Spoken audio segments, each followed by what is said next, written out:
Yeah, just casually tossing up a G1 DAI Atlas review. No big deal, folks. You know, a much sought after Japanese exclusive toy from the series Transformers Zone. But is it DAI Atlas or DAI Shiza? D-Shiza? How do you... look, you know what I'm trying to say here, okay? This, of course, comes from the collection of Toy-Fu legend Nick, who doesn't know I'm keeping this because it's great.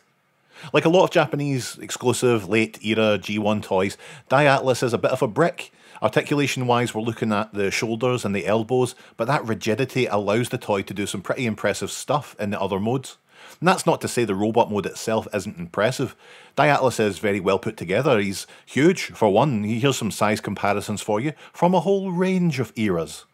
I love the look and the face sculpt, and while, yeah, the whites have dulled to a light porridge colour, he's still extremely gorgeous.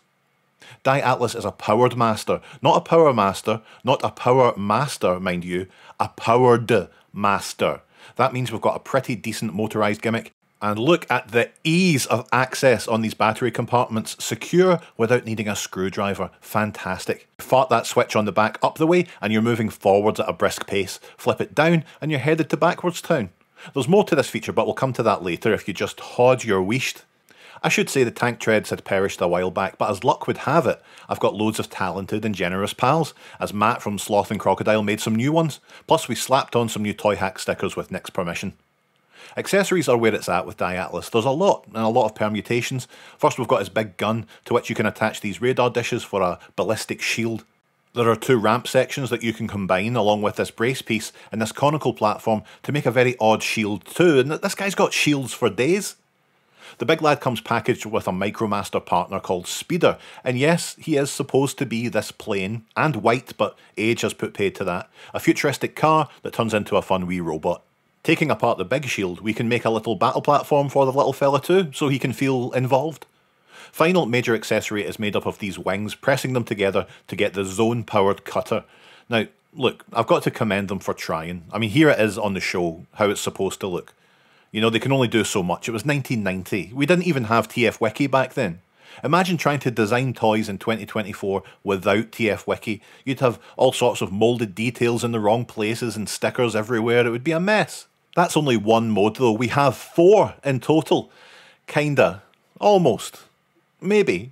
You know, let's go for number 2 here, and I'll be honest, it's a little bit scary transforming such a rare toy, but everything I do is driven by you folks. It's actually not that bad. There's just a lot of messing around with the boy's abdomen, moving some of the accessories around, folding out this big front honker, plonking the big nose cone on the front, and then you've got this drill tank.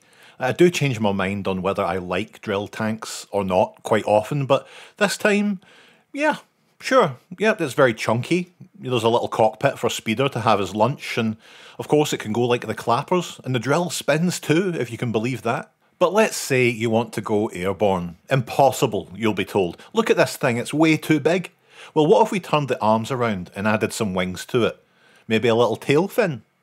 See, that shut them up, didn't it? This sleek beauty is the jet mode, and I have to give them props for even attempting to sell this as something that could fly. These modes, you know, they're fine. They're passable. It's the base mode where I think DAI Atlas really shines. Oh yeah, look at this thing. A fucking beautiful big tower. We've got artillery for days, including this little gun emplacement. Stick on the juice and whoa, we're having a fantastic time. There are even these little moving walkways like we're in the airport. Oh, I'm at the airport. This little garage in the centre's supposedly got a launch mechanism. It's hit and miss. But there's also these little ramp fellas on the side too. Very Micromaster friendly, which is great for someone like me, like Gavin Spence. There's even Micromaster connector ramps, so you can connect all kinds of other bases. There's so much fun to be had in this mode. I think it's in the top 3 base modes we've seen on this channel so far. You know, huge praise, I know. And the interactivity does not end there, because if you look at the quite frankly exquisite instructions, you'll see DAI Atlas is, in a perfect world, capable of combining in-vehicle mode with his buddies Roadfire and Sonic Bomber to form Big Powered. But that's just a pipe dream. You know, we've got to recognise when we're being lucky in life and not to push our luck. There's no way we'd have another review coming up with Sonic Bomber and Roadfire. A massive thanks to all our patrons over at patreon.com/TRDQ, and a special thanks to Llama God, who eventually revealed their favourite toy to be Machine Wars Optimus Prime. Someone's got to like it, you know? Just kidding, just kidding. It's good, it's good, it's good.